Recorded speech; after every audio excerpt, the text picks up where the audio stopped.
All right, I'm going to talk now about the Capstone project itself, kind of walk through this. If you haven't done so already, you might want to download the written description of all the different projects. Just pause this and download that so you can have it in front of you as you watch this. I'll talk through all the different things because I want you to understand really what we're going to be looking for each step along the way.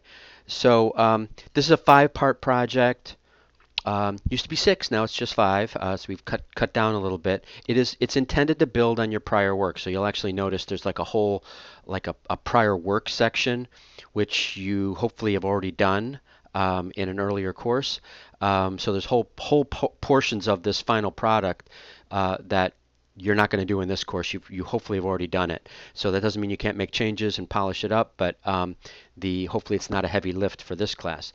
And so this should result in what we call a shovel-ready project, ready for funding. So it has everything that a sponsoring agency might actually want.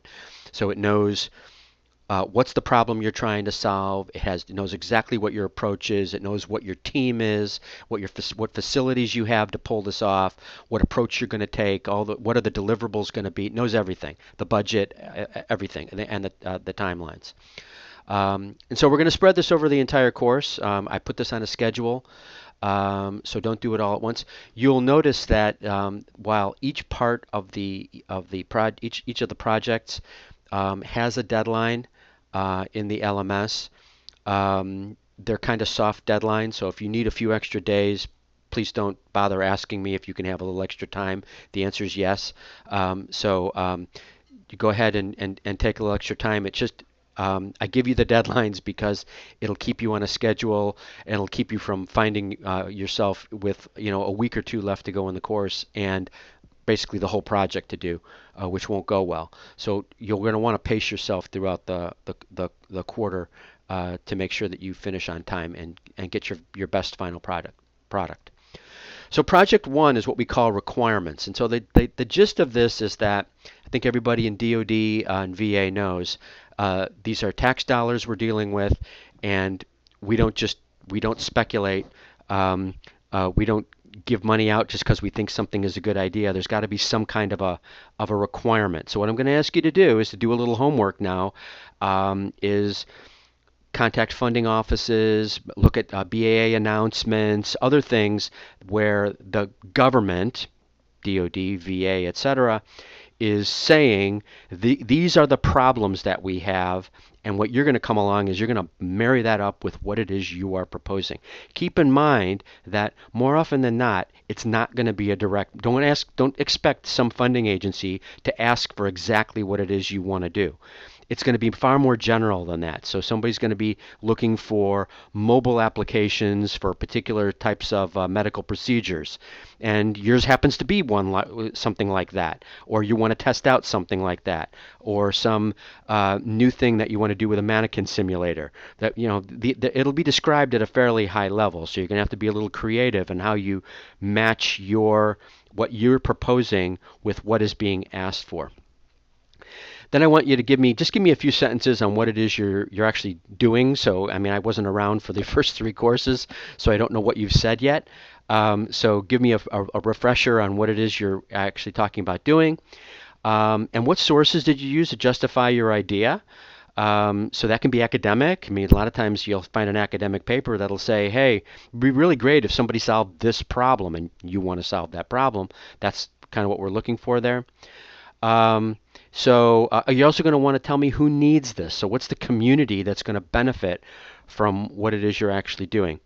And this last one is optional because we're going to have a whole project at the end on project 4 that's all about tech transition. So you can leave that off for right now. This should be pretty short, though. I don't mean for this to be a heavy lift on this first project. This is just getting our legs under us so we know what we're actually trying to do, and set the stage for the rest of the project. Here we're going to get into something a little bit heavier. If you've heard of the Heilmeyer Catechism, this comes out of DARPA. They've been using it for decades. Basically, any project that gets funded by DARPA's got to make it through all these wickets. So these are the questions you would have to answer if you were making a pitch at DARPA. What are you trying to do? Articulate your objectives with no jargon whatsoever. Just talk to me about what it is you're trying to do. Tell me how it's done today. What are the limits of current practice? Partly you're explaining to me why I need to pay you to do anything. If it's already done today and it's fine, why are you proposing something? It must be that you're doing something that's going to save me money, save me time, advanced features. What is it that's new about what you're doing? What's new about your approach? Why do you think it'll be successful? Is there some sort of a technological breakthrough? Maybe some new haptic device that just came out that you want to leverage that you think is going to be super beneficial for this particular thing you want to do. Tell me what that is. What's the impact if successful? So who's going to benefit? Tell me what the risks are. What are the things that might go wrong along the way that would keep you from being successful? Like, for example, I'm doing an experiment and I'm going to need the cooperation of a particular sim center. What if they can't give me that cooperation? Well, there's a risk. You're relying on somebody other than yourself to get something done. Those sorts of things. And then at this point, we can be pretty coarse grained because we're going to get more refined later. But I want to know, like, ballpark. Are we talking millions of dollars? Are we talking hundreds of thousands of dollars? Are we talking of tens of thousands of dollars? What are we talking about in terms of your costs? And what's the timeline? One of the things that comes up a lot, particularly medical healthcare simulation, is something that may take multiple millions of dollars to really do right and roll out over, let's say, a 2, 3, 4 year plan. One of the most a successful strategy to getting it off the ground is to pull it back to a 1 year pilot that you can bring down into the tens of thousands so that you can make it affordable, so that you can get it funded and basically without years, and say, hey, if this is successful, then this is what years 2, 3, and 4 will look like, and yeah, then it's going to get expensive. But those sorts of things are very attractive ways of packaging your work. Very important. I need to know what are the midterm, and the final exams. What tells me that you succeeded? This is I like to think of this as, you're measuring progress.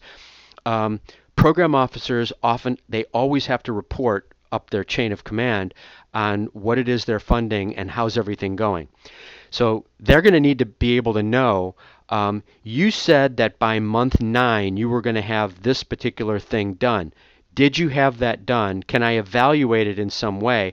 Because they may be looking for projects that they need to cancel at that point and sweep up funds for something else, or they may be looking for projects that they can dump extra funds on, which could be you. So if you're knocking it out of the park, maybe they've got an extra $100,000 they want to give you, and they want to do extra stuff. This is how you communicate that. You need to tell them what are the benchmarks along the way. Project 3 is going to be the real bread and butter of your whole proposal. It's your work plan and your budget. So you're going to start with a narrative. You can describe what this thing is all about. It's got a number of parts that you'll see in the template. You need to tell me what your objective is. What are your technical objectives? Then you're going to give me some background, which you should have already done. I need to know what state of the art actually is, and I need you to critique all of this. Then I need to have an approach where you're going to specify what your solution actually is. I like to have a sentence that starts, what is needed is, and you fill in the gap with, after I've read your background and you've critiqued everything, you can say, well, what is needed is, given the shortcomings I just explained to you, and then of course you're going to describe exactly what you're proposing to do. It should all flow. So you want to describe how your approach works, and a discussion of your measures and metrics if that's appropriate. Continuing on with the work plan and the budget, then I got to have a work plan. This is where you're going to specify exactly what you're going to do. I want task by task. These are all the things I have to do. If you're going to be running a study, you don't just say, I'm going to run a study. There's a lot of steps to a study. You're going to have an IRB review. You're going to have to recruit your subjects. You're going to have your protocol built. You might have to develop a prototype. That's going to be the focus of your study. There's a whole bunch of things that go into this. Break it all down. And you put that into a POA&M. So your plan of action and milestones, that's your timeline. a Gantt chart. You line up everything on a timeline. You can use Microsoft Project if you know how to use that. It's a super powerful tool. It's overkill for our class. I'm going to show you an Excel template you can use in a moment. Also, don't forget your milestones. Those are those midterm check-ins on whether or not you're doing well or not. And then you might want to prioritize things. Don't be shy about putting things into your proposal that are nice to have but don't have to have sorts of tasks. You're also going to want to talk about your workforce. Who's going to do this work, and do you have the expertise that you need? List out your deliverables and give us a budget. Right? Here's what your POA&M might look like with your Gantt chart. Here I'm just showing it quarterly. That's good enough. That little diamond, that little triangle there is the milestone marker. And then I also give you a budget template that you can fill in that has all the necessary parts that any DoD VA budget is going to want. Okay, that's it for Project 4. Project 5 is a transition plan. This is relatively short, but you got to do a little homework. The idea here is that the way S&T works in the Department of Defense is somebody will fund you to do something, and that's supposed to transition someplace. Somebody needs to accept the results of your work and then own it after you're done. So if you built something, if you built a prototype, you would want some program of record that would say, yeah, we can use that. We can use that. We're going to incorporate that into our plan. We'll be the transition customer for that. But if you're doing something empirical, you're doing some type of a study, well, who's asking for that, right? So there's some program of record that needs your result. I'm asking you who that is. And I'm asking you two things, right? One on the government side and one on the industry side. When we talk about open innovation, that's the Chesbrough book, we will talk about how knowledge flows both in and out of government science and technology. This is exactly how we show that. And then lastly, and this should be a fairly light lift if you've done everything else, is just pulling everything together. I'm going to give you a template. You just drop everything in, smooth it all out, and that's your final product. Okay, so that is a front to back description of the Capstone project. Again, it's written up in the write-up that's available on the LMS. So please take a look at that and make sure you ask any questions that you might have as you move along.